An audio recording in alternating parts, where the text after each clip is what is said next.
College football is back, and we've got a top 5 matchup. The Clemson Tigers will face the Georgia Bulldogs this Saturday, September 4th in Charlotte, North Carolina for a 7:30 p.m. kickoff.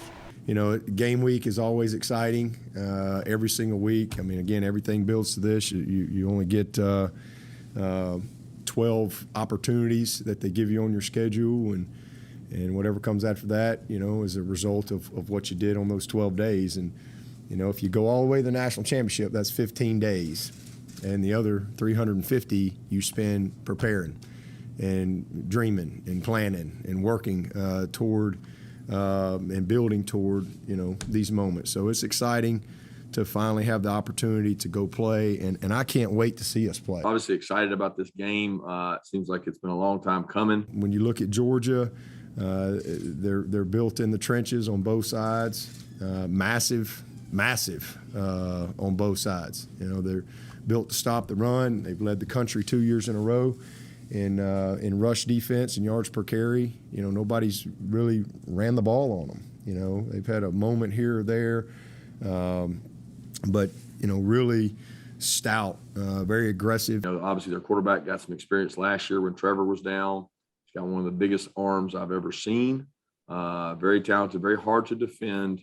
It's like every play is really tough to defend when you play these guys. There's no time to rest when you're playing. And then special teams wise, you know, they've always had good specialists. They continue to. That's a rich history in this game tradition. Both teams have always had great specialists. And I think special teams will play a big part of this outcome of this game. Head coach for Georgia, Kirby Smart, acknowledges the defense that Clemson returns, having back 9 of its 11 starters. In Smart's 22 years of coaching, he says it's one of the best he's ever seen return. The volume of experience is unmatched, anywhere, anytime. But Clemson's offense is one to pay close attention to. Justin Ross returns in the wide receiver position after missing last season due to injury, and DJ Uiagalelei gets the start at QB1. Excited to throw hopefully more than a few touchdown passes to Ross. Here's what Uiagalelei had to say about getting Ross back on the field. I mean, be able to have all the receivers back. I'll talk about all the receivers. I mean, it's a true blessing for me. It makes my job real easy, and I don't got to really worry about the receivers. I know I have so much talent and so much depth in the receiver room that it just makes my job easier. I can just be able to just kind of just close my eyes and just put the ball in their vicinity, and they're going to make the grab. But be able to have Justin Ross back is huge, man. I feel like he's the best receiver in college football. I'll continue to say that. He's a huge part of our team, and I love him, man. He's a straight-up dog. He wants to get out there, competes. He's just a great player, and I'm super happy that he's back.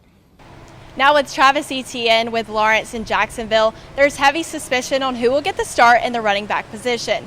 Lynn J. Dixon, Kobe Pace, nor true freshman Will Shipley have ever started a game for Clemson, but they've been neck and neck in fall camp for first-team reps. With a decision on the line, offensive coordinator Tony Elliott is still unsure of who will run out first. You know, it's been competitive, just like we talked about last spring. Probably the most competitive position has been the running back position. So I'm excited to see how that unfolds. We have a ton of competition, you know, going into this last week, and we may not know until, you know, 7. What time we play? 7:30.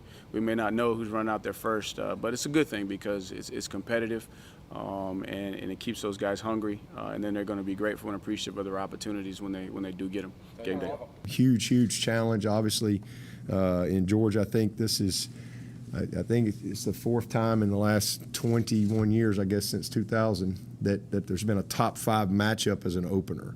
So these are rare moments that you have games like this. So for full coverage, pre, live, and post-game, make sure to keep up here with the Clemson Insider. Here in Clemson, Taylor Farmer.